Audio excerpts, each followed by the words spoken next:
មានសំណួរជាច្រើនពីសំណាក់អ្នកគ្រប់គ្រងតែងតែលើកឡើងថាតើ Lamine Yamal អាចនឹងក្លាយជា Lionel Messi ទី2សម្រាប់អ្នកមានបន FC Barcelona ដែរឬទេបាទសួស្តីបងប្អូននៅក្នុងវីដេអូនេះយើងចង់លើកឡើងអំពីតារាបាល់ទាត់វ័យក្មេងដែលកំពុងតែទទួលបានការចាប់អារម្មណ៍យ៉ាងខ្លាំងបាទទើបតែវ័យ17ឆ្នាំទេកីឡាករ Lamine Yamal គឺបានបង្ហាញទម្រង់លេងបានយ៉ាងអស្ចារ្យជាពិសេសថ្មីនេះក្នុងការប្រកួតជើងទី1នៃពានរង្វាន់ UEFA Champions League វគ្គពាក់កណ្ដាលផ្ដាច់ព្រាត់ក្រុមបាល់ទាត់នៃមានបន FC Barcelona ក្នុងដីខ្លួនឯងស្មើ3-3ជាមួយនឹង Inter Milan បើទោះបីជាលទ្ធផលស្មើក៏ប៉ុន្តែ Lamine Yamal ពិតជាទទួលបានការសាទរនិងគាំទ្រយ៉ាងខ្លាំងពីសំណាក់អ្នកគាំទ្រក៏ដូចជាអតីតកីឡាករបាល់ទាត់ជាច្រើនរួមទាំងគ្រូបង្វឹកដែលជាអ្នកមានឥទ្ធិពលនៅក្នុងវិស័យបាល់ទាត់នៅទូទាំងទ្វីបអឺរ៉ុបតែងតែលើកសរសើរមិននឹកស្មានថាកីឡាករវ័យក្មេងទើបតែវ័យ17ឆ្នាំ Lamine Yamal មានទម្រង់លេងល្អដល់ថ្នាក់នេះទេគួបផ្សំនឹងការលេងល្អជាមួយនឹងការបញ្ចប់ទីបច្ចេកទេស Lamine Yamal មានល្អបែបនេះអ្នកគាំទ្រជាច្រើនតែងតែមានចម្ងល់ថាតើ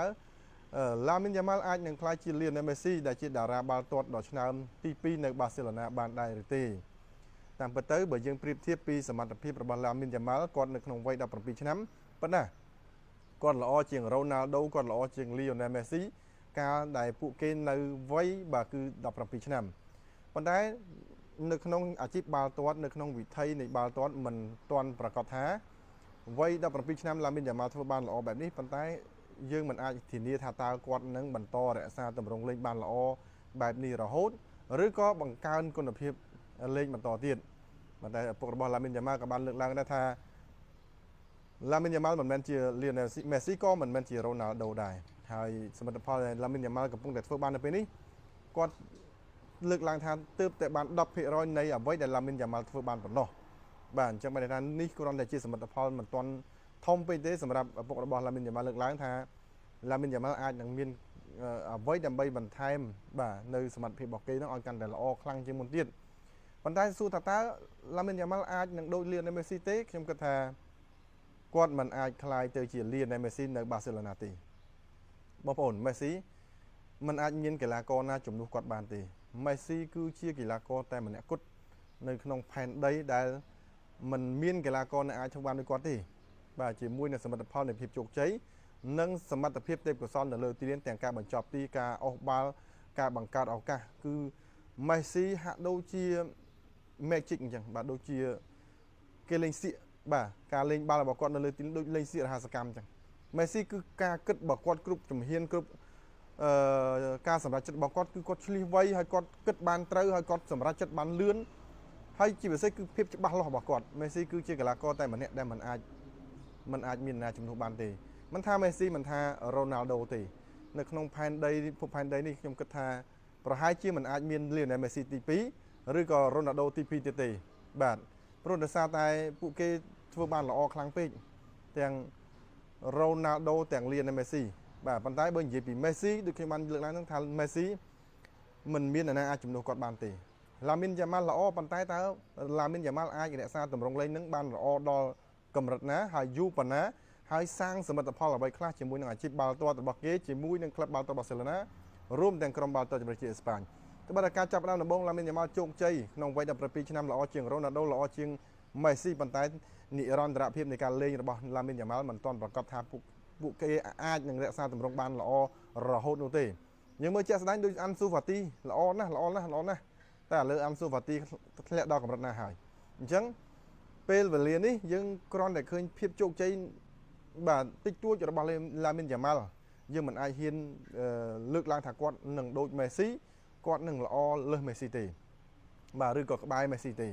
ទេពកោសល្យរបស់ Messi គឺមិនមានកីឡាករណាអាចជំនួសបានទេអាចប្រៀបធៀបបានទេបាទទាំង Ronaldo ទាំង Messi គឺវាដូចជា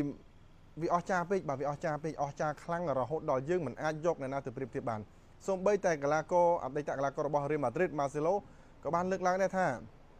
យើងពិតជាមានសំណាងណាស់ដែលយើងកើតទាន់ក្នុងចំនួន Ronaldo និង Messi រីឯ Marcelo ខ្លួនឯងនេះក៏បានលើកឡើងដែរថាគាត់ពិតជាមានអារម្មណ៍ថាសប្បាយចិត្តគាត់ក្នុងនាមជាកីឡាករតែគាត់បានលេងនៅក្នុងរាជការរបស់ Messi និង Ronaldo ដូច្នេះខ្ញុំចង់ឲ្យបងប្អូនយើងមើលសមិទ្ធផលវែងឆ្ងាយបន្តទៀតបាទយើងនឹងបន្តមើលថាតើគាត់នឹងរក្សាទម្រង់បានប៉ុណ្ណាប៉ុន្តែខ្ញុំនៅតែសរសើរថា Lamine Yamal គាត់គឺជាតារាបាល់ទាត់វ័យក្មេង ដែលល្អបំផុតនៅក្នុងអាយុ17ឆ្នាំដែលមិនមានកីឡាករបាល់ទាត់នៅលើភពផែនដីណាអាចធ្វើបានដូចឡាមីនយ៉ាម៉ាល់ទេប៉ុន្តែឡាមីនយ៉ាម៉ាល់គាត់ល្អក្នុងនាមជាបាទឡាមីនយ៉ាម៉ាល់มันអាចប្រៀបធៀបនឹងលីអូណែលមេស៊ីបានទេហើយបាទស៊ូថាតើគាត់ល្អទេល្អគ្រប់យ៉ាង perfect ការបញ្ចប់ទីការបត់បែនបាទលបឿនបច្ចេកទេសប៉ុន្តែបើប្រៀបធៀបទៅនឹងភាពឆ្លៀសវៃដូចមេស៊ីគឺអត់ដល់មេស៊ីទេមេស៊ីឆ្លៀសវៃពេកហើយមេស៊ីគឺជាកីឡាករបាល់ទាត់ដែលគ្រូបង្វឹកនៅក្នុងពិភពលោកបាល់នៅក្នុងវិស័យបាល់ទាត់មួយណាក៏ចង់បានមេស៊ីដែរនិយាយត្រង់ឲ្យតែជាគ្រូបង្វឹកបាល់ទាត់ណាក៏ចង់បានព្រោះមេស៊ីគឺជាកីឡាករម្នាក់ដែលចំណេញបំផុតនៅលើទីលានមេស៊ីអាចដើរតួនាទីបានច្រើនទាំងបម្រើទាំងប្រយុទ្ធទាំងលេងប្រយុទ្ធនៅក្នុងប្រអប់ក៏បានមេស៊ីក៏គាត់មានភាពបត់បែនល្អខ្លាំងអញ្ចឹងខ្ញុំគិតថានៅក្នុងរជ្ជកាលចំនួនក្រោយនេះប្រហែលជាមិនអាចនឹងមានលីអូណែលមេស៊ីនិងរ៉ូណាល់ដូទី2ទេប៉ុន្តែអាចនឹងមានថ្នាលយុវជនចំនួនក្រោយដូចឡាមីនយ៉ាម៉ាល់នេះកំពុងតែធ្វើបានល្អខ្លាំង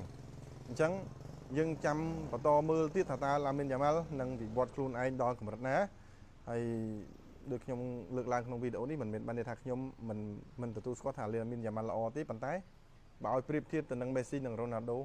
គឺมันអាចធ្វើបានទេបាទมันអាចមាននរណាអាចធ្វើបានដូចពួកគាត់ទេជាពិសេសគឺមេស៊ីនៅក្នុងក្លឹបបាល់ទាត់បាល់សេឡូណាมันអាចយកឡាមីនយ៉ាម៉ាល់ទៅប្រៀបធៀបបានទេគាត់អាចជោគជ័យបានយ៉ាងច្រើន 5% នៃ 10% របស់មេស៊ីប៉ុណ្ណោះបាទសម្រាប់ឡាមីនយ៉ាម៉ាល់អញ្ចឹងគាត់ត្រូវបន្ថែមនៅអ្វីដែលគាត់ត្រូវបំពេញបន្តទៀត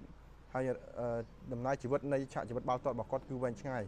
យើងមិនអាចសន្និដ្ឋានថាគាត់នឹងដូចមេស៊ីឬដូចនរណាទេបាទអញ្ចឹងអរគុណច្រើនបងប្អូនយើងទាំងអស់គ្នា